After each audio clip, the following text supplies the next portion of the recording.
के लोकप्रिय मुख्यमंत्री डॉक्टर सुखविंदर सिंह सुक्खू जी और हिमाचल कांग्रेस के अध्यक्ष प्रतिभा सिंह मौजूद है। आज जैसा कि आपको मालूम है प्रेस कॉन्फ्रेंस है, ये ज्वाइंट प्रेस कॉन्फ्रेंस में संबोधित करेंगे। मैं अनुरोध करूंगा श्रीमती प्रतिभा सिंह जी से कि वो आगे की कार्रवाई शुरू करें।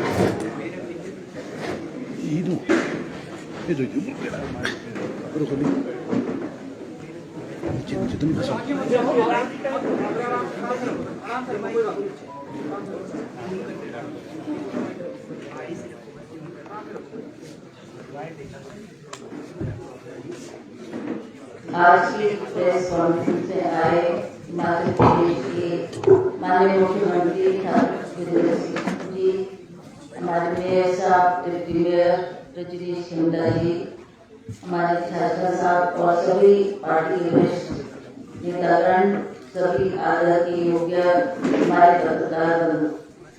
जैसा कि आप जानते हैं, देश में लोकसभा चुनाव की घोषणा हो गई है और आज की जो पत्रकार वार्ता है उसमें केंद्र सरकार की तानाशाही रवैये के तहत आज हम ये प्रेस कॉन्फ्रेंस कर रहे हैं।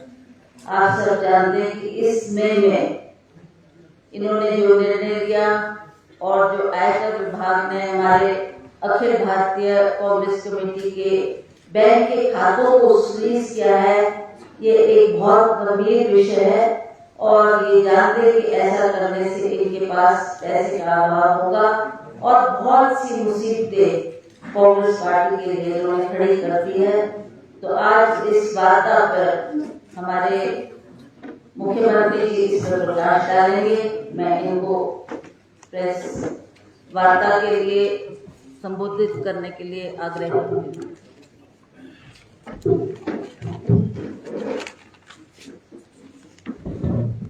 नमस्कार।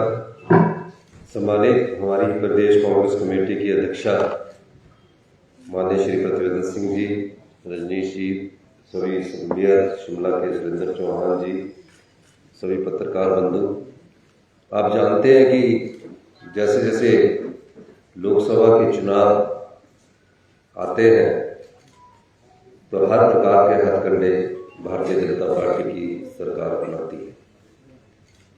इन्हीं हथकंडों के अनुरूप एक हथकंडा जो हमारा जनता के द्वारा पैसा इकट्ठा किया जाता है, दान के द्वारा पैसा इकट्ठा किया जाता है और उसको हम एक हमारा जो एआईसीसी का ट्रेजरी है उसमें जमा करवाते हैं। कांग्रेस कार्यकर्ताओं की मेंबरशिप के फॉर्म पैसे जमा होते हैं, सभी प्रकार के जो हमारे पैसे जमा होते हैं वो हमारे एक बैंक में जमा होते हैं और इनकम टैक्स ने उस पर कार्रवाई की और कार्रवाई करते हुए हमारा जो बैंक अकाउंट है वो सील कर दिया है, जो कि राजनीतिक रूप से ठीक नहीं है।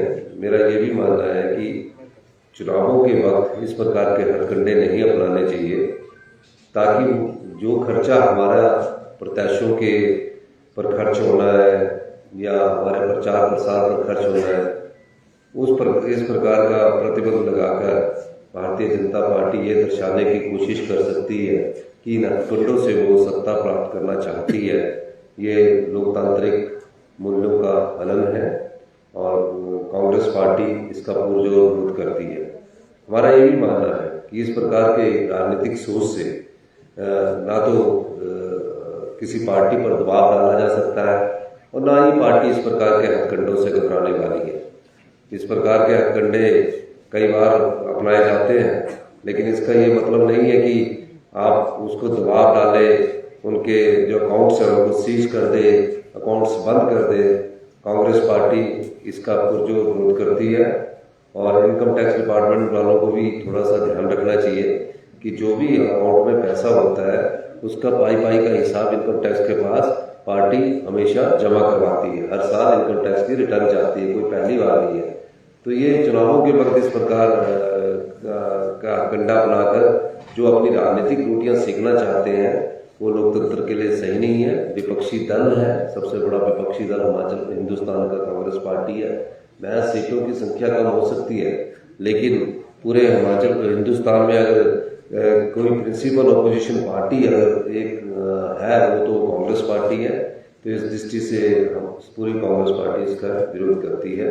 इस संदर्भ में हमने ये प्रेस वार्ता बुलाई। और कोई आप कुछ पूछना चाहते हैं तो 2-3 आदमी अपना सवाल पूछ सकते हैं। सर 3 इंडिपेंडेंट एमएलए जो है हिमाचल प्रदेश के, उन्होंने आज रिजाइन सबमिट कर दिया है स्पीकर के पास। उसके बाद वो भारतीय जनता पार्टी ज्वाइन कर रहे हैं। उन्होंने सरकार पर, मुख्यमंत्री पर विशेष रूप से आरोप लगाए हैं कि वो एक डिक्टेटर की तरह बिहेव कर रहे थे। इसलिए हम मोदी की लीडरशिप में आगे जनता के सामने जाना चाहते हैं, जनता के हित में ये रिजाइन कर रहे हैं। आपकी प्रतिक्रिया? देखिए, वो तो आजाद प्रत्याशी थे, मुख्यमंत्री से किस प्रकार का संबंध था? वो तो कांग्रेस पार्टी के टिकट पर चुनाव नहीं लड़ना चाहते होंगे। जब आजाद प्रत्याशी थे तो उनको रिजाइन नहीं करना चाहिए था और उनको जनता की भावनाओं के अनुसार कार्य करना चाहिए था। अब क्यों आजाद प्रत्याशी क्यों रिजाइन कर रहा है, ये गहराई से छानबीन करने की जरूरत है आप लोगों को भी, कि क्या कहीं नोटों के दम पर तो नहीं उन्होंने अपने ईमान को गिरवी रख दिया था और दबाव इतना था कि उनको इस्तीफा देना पड़े। वो तो ना कांग्रेस के थे ना भारतीय जनता पार्टी के थे। उन पर किस प्रकार का दबाव था? क्या किस प्रकार से वो आगे इस प्रकार के बात रिजाइन कर रहे? और आप भी हेलीकॉप्टर में रहे और आप भी सीआरपीएफ के सिक्योरिटी में आ रहे हैं और जा भी हेलीकॉप्टर में रहे हैं। तो आप बताइए, इतना सारा धन का प्रयोग क्या लोकतंत्र के लिए अच्छा है? और किस तरह वो चुनाव जीत कर अगर आजाद प्रत्याशी आते हैं और आजाद चुनने के बाद वो फिर उस क्षेत्र की जो 25-30 हजार लोगों ने जिन्होंने उनको वोट डाला है, जिनके दम पर वो चुन कर आए, उनकी भावनाओं से तो नहीं खिलवाड़ कर रही है आजाद प्रत्याशी। तो ये चीजें समझने की जरूरत है। और हिमाचल प्रदेश में इस प्रकार की जो लोकतांत्रिक प्रक्रिया को कमजोर करने की कोशिश है, हिमाचल की जनता इसको कभी सहन नहीं करेगी। और मुझे आप ही के द्वारा पता लगा है कि उन्होंने इस्तीफा दिया है, तो कुछ गलत किया होगा ना तभी दिया इस्तीफा। सही करने वाले क्यों नहीं देते इस्तीफा? भारतीय जनता पार्टी के विधायक क्यों नहीं देते इस्तीफा? तो किसी ना किसी तरह जब ये लोग देखते हैं, भारतीय जनता पार्टी ये देखती है कि जनता के वोट से जब इन्हें सत्ता नहीं मिलती, जनता के वोट से सत्ता में नहीं आते, तो कोशिश ये की जाती है कि नोट के दम से सत्ता हथियाई जाए और लोकतांत्रिक मूल्यों की हत्या की जाए। धन्यवाद। सर, लोकसभा चुनावों में जिस तरह से हत्या हो रही है लोकसभा इसके संविधान की, तो किस तरह देखते हैं आप? देखिए, लोकसभा चुनावों में मुद्दे राज्यों के अलग होंगे, लेकिन हिमाचल प्रदेश में जिस प्रकार का घटनाक्रम हुआ 75 साल के इतिहास में इस प्रकार का नहीं हुआ। जनता सब जानती है, हिमाचल की जनता बड़ी जागरूक है, इसलिए वो 5 साल के बाद दूसरी बार चुन के भेजती है। तो इसलिए आप अभी धीरे धीरे जहां भी मैं गया हिमाचल प्रदेश में, तो मुझे ये लगा कि जनता का मन है और जनता ये मानती है कि चुनी हुई सरकार को गिराना लोकतंत्र के हित में नहीं है। मेरा सवाल सिंह जी से है। मैडम, आप प्रदेश के कांग्रेस पार्टी के अध्यक्ष हैं और आप बार बार ये स्टेटमेंट देते हैं कि मुख्यमंत्री काम नहीं कर रहे हैं या कार्यकर्ताओं का मनोबल गिर रहा है। तो आपकी स्टेटमेंट से अभी आप चुनाव में जा रहे हैं, तो ऐसा नहीं लगता कि जो कार्यकर्ता है वो और ज्यादा डिमोरलाइज हो जाएगा? देखिए, ये नहीं, पहले मैं आपके उस प्रश्न का जवाब दे देती हूँ। ये आप मेरे मुंह में शब्द डाल रहे हैं। मैंने कभी भी ये नहीं कहा कि मुख्यमंत्री काम नहीं कर रहे। Please take back your words. I never speak like that. I never speak against the chief minister और the government. That is my personal decision that I have taken. मेरा आपसे प्रश्न है, ये क्यों आप बोल रहे थे? आपने मुख्यमंत्री को ऐसा बोला कि काम नहीं कर रहे? नहीं, जिसने भी पूछा ये गलत प्रश्न है। और मैं एक बात कहना चाहूंगा, ये प्रेस कॉन्फ्रेंस हमारी जो है वो स्पेसिफिक है और आप सब लोगों को कोई सवाल कोई लोकतंत्र से संबंधित पूछना चाहते हैं, अच्छी बात है, नहीं तो आप लोगों को मैं कार्यकर्ता एकजुट होकर कब मैदान में उतरेगा? कार्यकर्ता एकजुट होकर मैदान में उतर चुका है और कोई चिंता की बात नहीं। चुनावों के वक्त आपको कार्यकर्ता का, मैं खुद 20 जगह जा चुका हूँ अभी और अभी और जा रहा हूँ। अभी हमारे इकट्ठा ही सब लोग हम जा रहे हैं। आप सबको बहुत बहुत धन्यवाद। जय हिंद। दिल्ली के मुख्यमंत्री के अरेस्ट पर आपकी प्रतिक्रिया जानना चाहेंगे सर, दोनों मुख्यमंत्री और देखिए,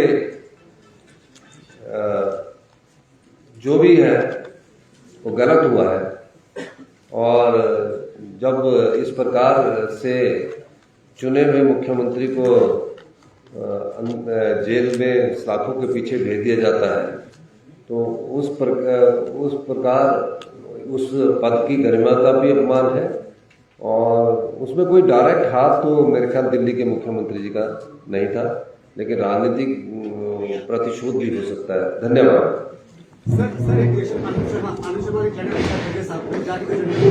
आप सब लोगों को स्नैक्स और चाय के लिए आमंत्रित करते हैं, प्लीज।